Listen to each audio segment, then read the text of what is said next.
Alright, I know y'all saw the thumbnail and the title, which I'm not even exactly sure what the title and the thumbnail of this video is going to be at this point, but follow me, friends, on a day of what is going to be arguably a day of poor financial decision making. If you're new here, welcome. Subscribe down below to follow the worst financial independence retire early channel on YouTube. So, what am I up to today, friends? Well, let's start with a little bit of a story time in case anybody is new to the channel and they haven't been following me for a little while. If you have been with me for a little while, then you may recall that a few months ago I was having some serious troubles with my Kia Niro here.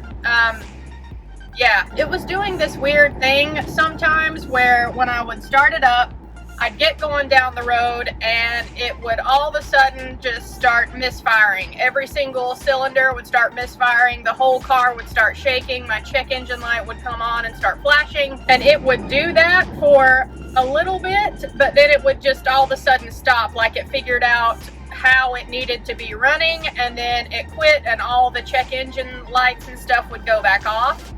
And it would run okay. So I ended up taking it into the Kia dealership several times, and when they would check it for error codes, that's the only error codes that they got, was that, you know, engine misfire, every single cylinder, right? It finally stopped doing that, thankfully. And I should also say that all of this started happening after the Kia dealership did a fuel system service on my car. And that's a little bit sus, if you ask me. I mean, I'm not saying that they intentionally did anything wrong, but clearly I had not had one single issue out of this car prior to that service, and then it started doing that for a couple of weeks after they did that service. And after I ran a couple of tanks of gas through this thing, it stopped doing that. So, I mean, it would seem that something went wrong with that fuel system service that they did. And I'm glad that I'm not getting the check engine light errors anymore, and it seems to be running okay. But y'all, I bought this car new back in 2017, and I can tell that ever since I had that trouble with it a few months ago, it has not run the same as it used to. Even now, when I start it up in the mornings, it will start doing, I mean, I am not a car person, so I don't exactly know how to describe it, but it's like the engine is fluttering, like it doesn't quite know how it's supposed to be running, and then it'll kind of kick out of that and then smooth back out, if that makes any sort of sense whatsoever. But it does that, and then sometimes when I'm driving it, it will seem like it doesn't know if it wants to be in electric vehicle mode or if it wants to run the regular engine. This is a hybrid car.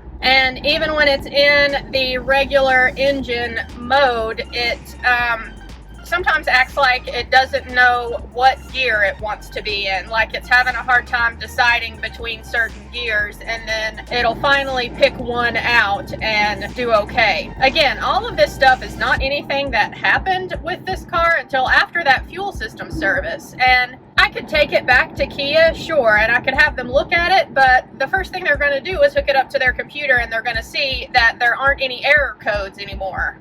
You know, so all they would probably do is just keep it for a while, drive it for a while, and honestly, they probably would not even notice the issues that I'm talking about because it's not causing an error for the car. It just feels different to me, and it's not running the way that it used to before they did this fuel system service. It makes me a little bit nervous. I mean, for a few weeks there, I was getting into my car to go to work, and I wasn't sure if I was going to be able to make it into work or not, and that is not a nice feeling. And even now, when I get in the car and go anywhere, I still kind of have that thought at the back of my head, like, please run right, please work right, and do what you're supposed to do and get me where I need to go, right? That brings us to today and what I am considering doing. I'm thinking about trading this car in, you guys.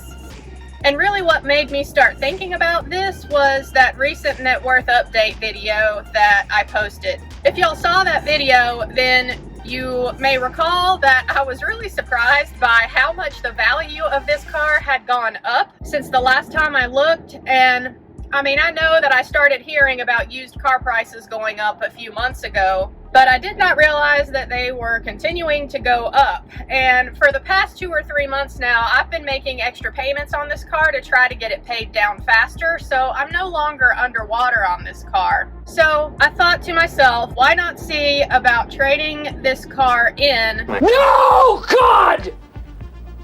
No, God, please, no! No! No!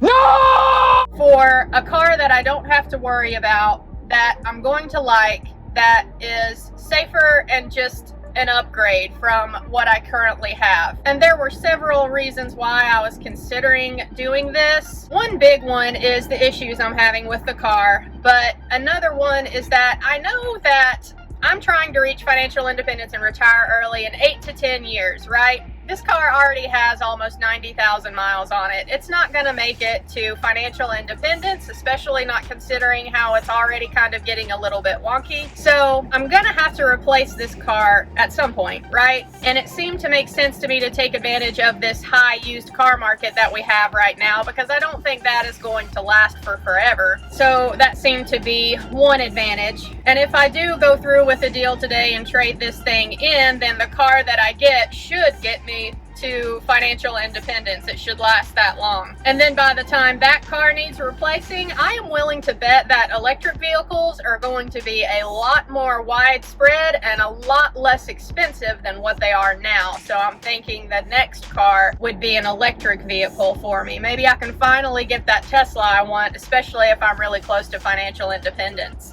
So I won't say the specific car that I am looking at. I'll save that for the end of the video if I do indeed go through with making this deal. And of course I'll go over all the numbers with you too, because that is what I do on this channel, is share my personal finance and put it out there. But I will say that the car that I'm looking at is going to be an upgrade from this one. It is a little bit bigger. It's not a hybrid, but that's okay. Like I say, I think by the time the upgrade car needs replacing, I'll probably just go to full electric at that point. But yeah, it's a little bit bigger than this one, and it has a lot more features than what this one has. Not that this car doesn't have a lot of nice features. It does. It's pretty nice for a vehicle. But the car that I'm looking at, it has heated seats, and that is one thing I missed. The Kia Sportage that I had before this Niro had heated seats, and ladies, if you're on your cycle, then you know what I'm talking about. It is so nice to have heated seats. It just helps with cramps and things. And yeah, I miss having that feature, so it's nice to have that again. And it's also got remote start, which is super nice. That is something that I have never had before, but something that I will definitely look forward to this winter, because when I'm parked at work and it's 20 degrees outside and I know that I'm getting ready to leave, I always have to remember to go outside and start this car and warm it up first so that I can get all the ice and stuff off of the windshield so that I can see to drive home. And it would just be nice to not have to go out in the freezing cold to do that, right? And I mean, sure, it's nice to have all of the little upgrades like that, but do I need them? No, I know I don't need those things, but it is nice to have. The more important thing to me about this car I'm looking at is that it's going to be a little bit safer for me overall. It has a lot more safety features than what this one has. It's got a forward collision detecting system where it will automatically brake if it senses that. It's got rear, like, pedestrian sensing technology, where if there's objects or somebody walking behind your car and you're backing up, it will, you know, brake and stop you from running into anybody. It also has lane keep assist and lane departure warning, and it also has blind spot warnings for the sides of your car. And that is something that is really appealing to me, because further story time here, I've never mentioned this on the channel before, but right after I asked for a divorce last year, I actually did rough up this car a little bit. I got into an accident. I mean, y'all know that I have this third shift work schedule and I am never sleeping good on an average week, but especially right after asking for that split, I really was not sleeping good, you guys, but I was still pushing through and, you know, didn't call out to work for a mental day or anything, of course. So I was leaving work one morning and I was super tired because I wasn't sleeping well, and y'all, I went to merge onto the interstate. I looked at my mirror and I looked at my blind spot, but I don't know if I was just so tired that I didn't check my blind spot well enough, or if I saw this truck and I thought that it was actually the next lane over. Either way, I ended up trying to merge into an 18-wheeler.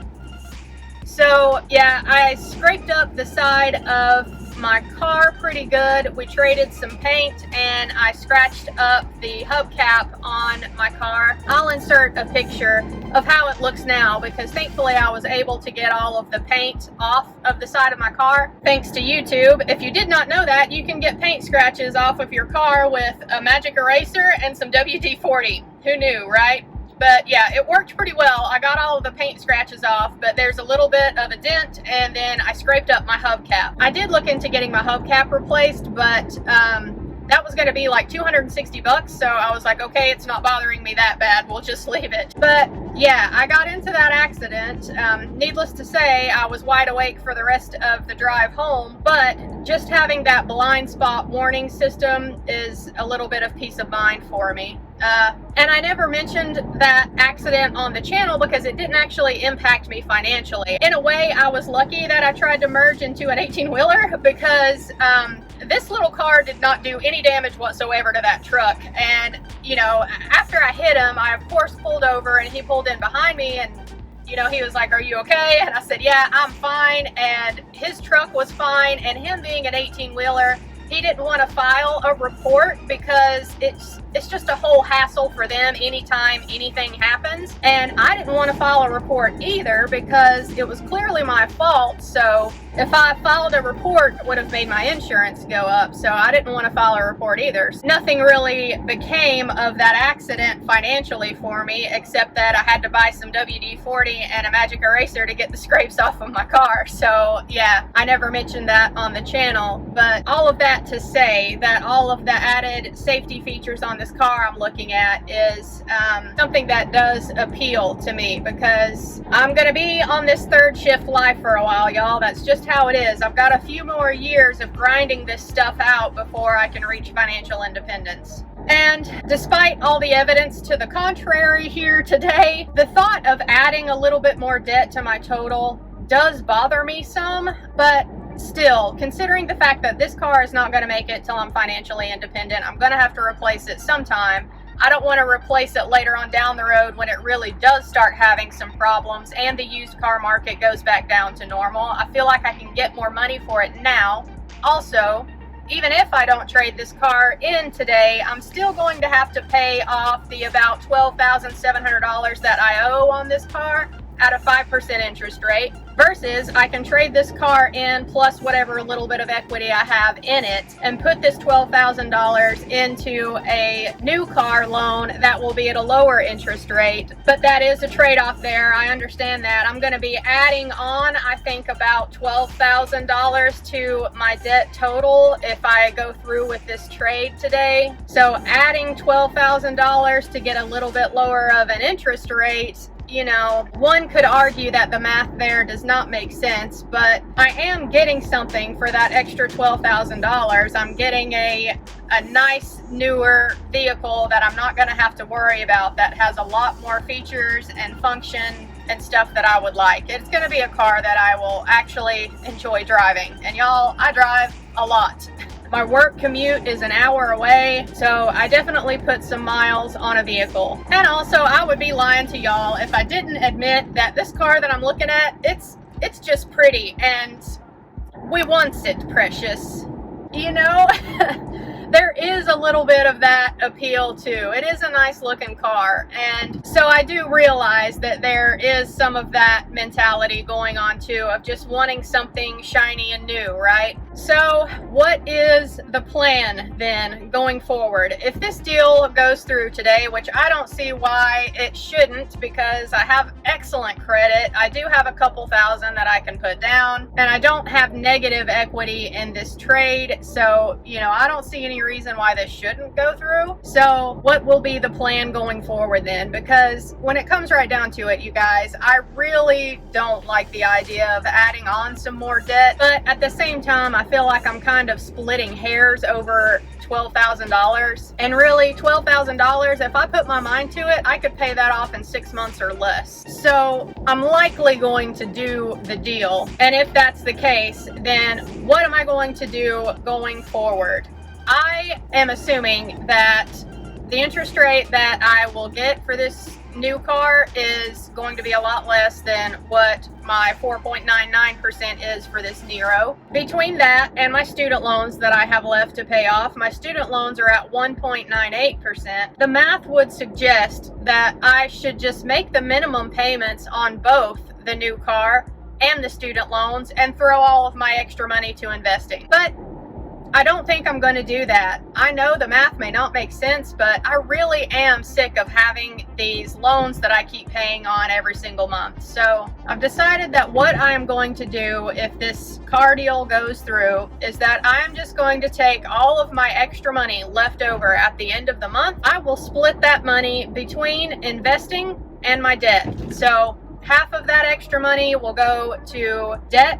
The other half will go to investing. And if I'm really strict and disciplined about my budget, then I usually have a couple extra $1,000 every month to work with. So that means I could be throwing $1,000 at this new car and then still have $1,000 that I could put to investing if I want. Or if I just get a little squirrely and decide that I definitely want to be more aggressive with the debt payoff, I could throw $1,500 at debt and $500 at investing every month. Investing $500 every month is still really nice. And if I choose to do that and still pay this debt off aggressively, even though it'll be at a lower interest rate, then at least I can get the debt gone faster. And at that point, I can really hone in on my investing and focus on that. In the meantime, I can keep contributing a little bit to investing and keep going with my options trading and learning more there. So it should all work out in the end. I'm hoping that by the time I get the new car and my student loans paid off, then I'll have a lot more options investing knowledge. And at that point, I can decide how much of my extra money every month do I want to throw towards options versus other forms of investing, right? I will have a lot more choices at that point. So yeah, I think that this is a deal that is likely to go through today. I wonder how many people will comment, dislike, unsub in the comments, but if you do, I would understand why. I mean, I know that this is probably not the most financial independence, retire early choice to make. I mean, if I did want to trade for a new vehicle, then why not just get like a new vehicle that was teeny tiny and the least expensive vehicle that I could find, right? I did actually look into that, but y'all, I just don't want to drive a vehicle that is even smaller than this one. And that's what it comes down to. But I realize that comes at a cost. If I want a vehicle that is a little bit higher up off the road than this Nero, and a little bit bigger, then yeah, there's going to be a cost to that. So it is what it is. This is what is happening today, and I'm headed to the dealership right now, so stay tuned. I will take some video of the car that I am looking at, and if it all goes through, then I will continue this video later and we'll talk about the math of it all. So yeah, stay tuned. It's really pretty. Look at it. Really nice. Look how bright and shiny.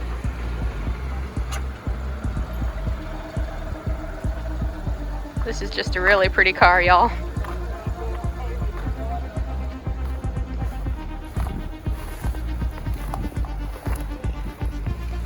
I'm liking it.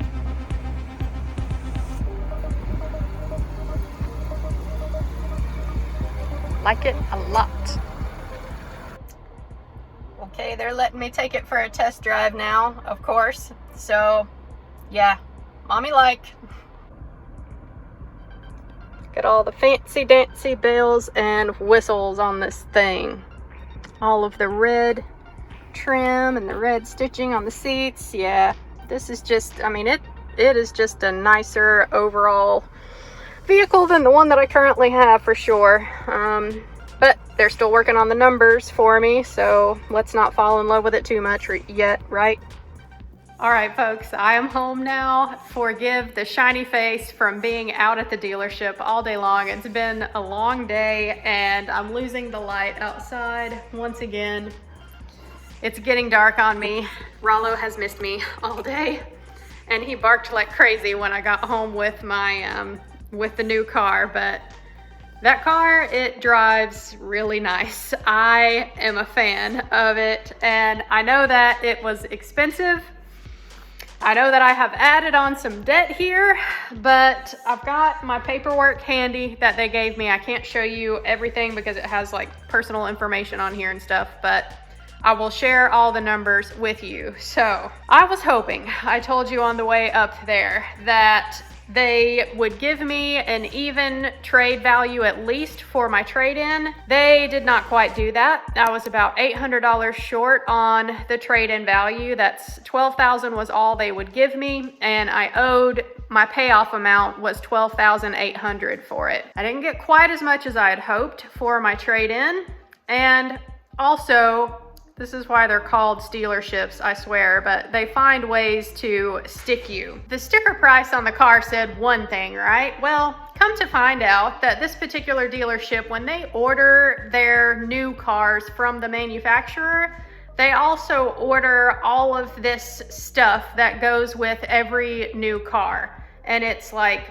there's a safety road kit, there's window tinting that they do, and a ring guard for the door handles. There's also a guard that goes on the side of the door when you open it so that if I was to open my door and hit someone else's car, I wouldn't scratch their car. They do that. They do the all-weather floor mats, all of this stuff, this extra frilly things that I don't really need, right? So I asked them more than once if I could forego all that stuff, right? I would rather just save the money. I could buy my own off-brand, you know, all-weather floor mats if I wanted to, right? But no, those things were not negotiable. They do that with every single new car they sell. It comes with the deal. It is factored in when we finance. So that was a couple extra $1,000. So I was irritated by that. The one thing that did turn out good was my finance rate. I knew that I had really good credit. I mean, they couldn't have asked for a better candidate, and I did put a couple thousand down too, just to help with that finance rate. They got me 1.98%, which is kind of funny because that's exactly what my student loans are financed at now. So my student loans and my car loan now are both at 1.98%. Pretty good interest rate, but still, I took on more debt than I had hoped for when I was driving up there. So how much is the total that I ended up financing? It is $33,431.34. Ugh. Yeah, I love the car, don't get me wrong, but I do not like tacking on all of this extra debt. And I am putting all my numbers into my budget spreadsheet right now. I have my everything pulled up on the computer, right? So tacking on what my current student loan debt is to my total car balance that I now owe, my total non-mortgage debt is $49,554.62. I am not happy about that, you guys. And I know that the math would tell me just make my minimum payments on my student loans and my car debt, throw everything else at investing. I just cannot keep hanging on to this debt and extending it on out and extending it on out. I'm just not going to do that anymore. So I've decided to kind of gamify this thing, right? So my car is at $33,400 and my student loans are now at $16,100. My student loan payments come out of my checking account automatically every month. So I've decided what I'm going to do now is just race my student loans to zero, right? I'm gonna throw extra money at my car payment every month. I may or may not throw any at investing for a while until I can get this car debt knocked down a significant amount. I may just throw all of my extra money at this car debt. But yeah, I'm going to race my student loan debt paying down my car as fast as I can and see which one gets to zero first. I think that'll be a little fun way to gamify things, right? So back to the details of this car deal, right? I financed at 1.98%. The total amount financed, again, $33,431.34. My monthly payments are $493.22. That's the minimum. I did get the gap insurance because that was only an extra $14 a month. So what gap insurance is if I was to get in an accident with that car and it was totaled, let's say, the insurance will only pay out whatever the car is worth at that time. And gap insurance will cover the remainder of my loan on the car if I were to get into an accident. And since it was only $14 extra a month, I decided to go ahead and go for that. The loan is financed over 72 months, and I picked that only because there was no difference in the interest rate between the 60 months and the 72 months. So if something did happen one month and I for some reason needed a little extra cash flow, then I could opt to make that minimum payment instead and handle whatever happens during the month. It didn't really matter if I chose the 60 months or the 72 months. Either way, I am gonna be throwing extra money at this car debt. So as I was driving up there, knowing the sticker price on the car, I was hoping that the difference between what they would give me for my trade-in and the amount that I would have to finance to get the new car, I was hoping it would be around $12,000. Well, I was off. So the difference between the amount I actually financed and what they gave me for the trade-in was $20,600. So I have brought up that compound interest calculator and I've put in $20,600, and we're gonna see how much that is worth over 8 years at an interest rate of 8%. Ouch. Yeah, that's not as low as the $12,000 amount was before. Still, $38,000 is not a ton of money in the grand scheme of an overall financial independence portfolio, but still, that is a significant amount of money. So the fact that I have chosen to purchase this car today means that my financial independence retire early journey is definitely going to be pushed back a few months, probably 6 months or more, really. But in this case, I personally feel that it was worth it. My Nero, all the way up there, you guys, was just doing the funny thing that it does when I drive it sometimes. It just acts like it doesn't know what gear it needs to be in, but it's not anything that happens often enough that it's triggering an error on it. And sure, maybe I could have had Kia look at it, and maybe it was something simple like a filter somewhere that might have needed changing. Maybe it needed new spark plugs or something. But I know they keep track of all of the maintenance and stuff that it needs, and they let me know whenever it does need anything changed, and I don't think it was due for spark plugs anytime soon. I could have gone through that whole rigmarole with them. I could have raised a fuss about how it's not ever run right since they did their fuel system service, but y'all, if any of y'all would have wanted to come and fight that battle for me, let me know. I don't know if you've ever had to deal with a dealership before when it comes to issues like that, but that is not a thing that anybody wants to have to deal with. And besides, I'm sure if they hooked that car up to their computer, then they would have not gotten any error messages off that Kia, so they would say, nope, looks like it's running fine. But it wasn't.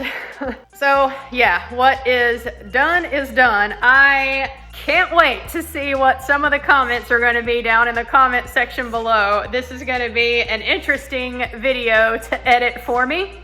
My subscriber count right now is about 2,200, so if I take a huge dip after posting this video, then I will know why.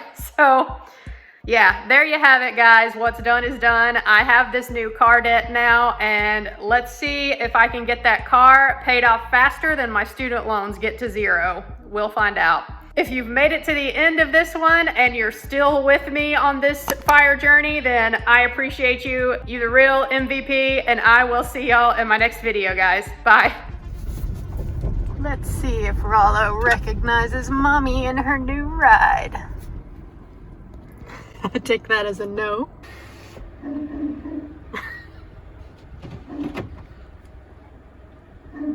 He does not understand.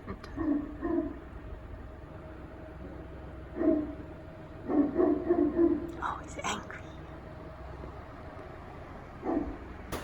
Now you see what's happening. Explain this. What is that? You're gonna have to fit in there eventually.